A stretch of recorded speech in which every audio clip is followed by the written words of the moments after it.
Hey, everybody. Sorry for the delay in getting this to you, but if you remember from class last Wednesday, I had left you with this example of chair conformations in terms of taking the starting dye-substituted cyclohexane and converting it into the appropriate ring flip chair conformation, and then also calculating the energy associated with each. So first off, let's talk about drawing the correct ring flip chair conformation. So what I would suggest is I would suggest numbering the carbons based on the numbering system that we saw in our examples in class. Starting with the original chair conformation, with the upper right carbon is carbon 1, and then going clockwise from there, 2, 3, 4, 5, and 6. Because after the ring flip occurs, and we fold carbon 1 down and we fold carbon 4 up, we know that carbon number 1 essentially ends up on the bottom right. And then from there, we go clockwise around the ring. And the reason why this is so important is because when we draw the ring flip conformation, the branches that are attached to the carbons they're attached to remain on those carbons. So in other words, in our numbering system here, the ethyl group attached to carbon number 3 remains on carbon 3, and the bromine on carbon 5 remains on carbon 5.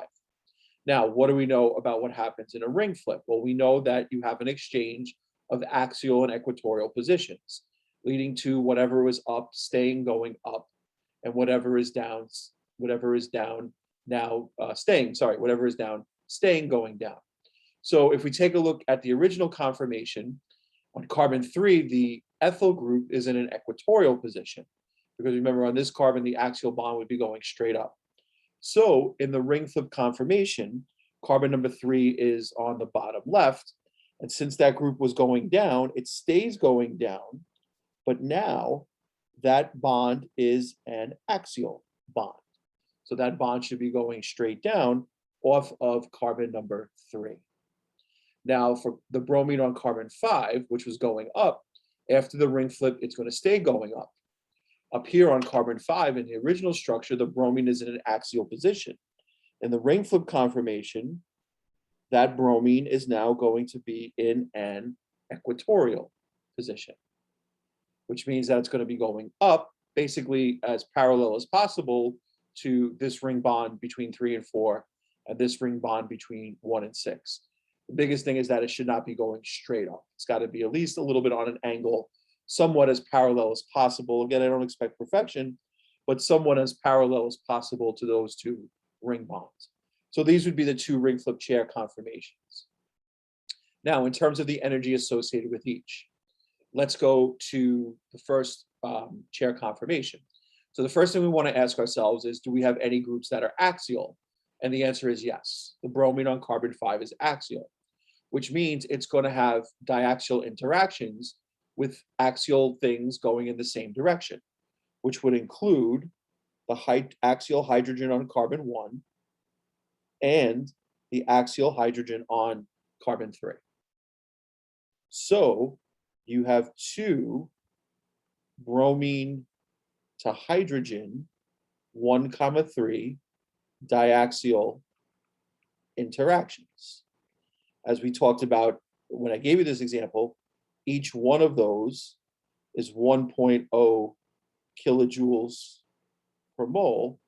So that would give you an energy so far of 2 kilojoules per mole.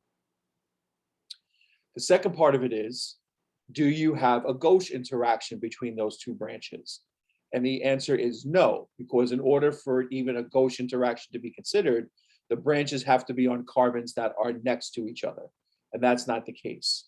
So the 2 kilojoules per mole here is really the total energy of that chair conformation.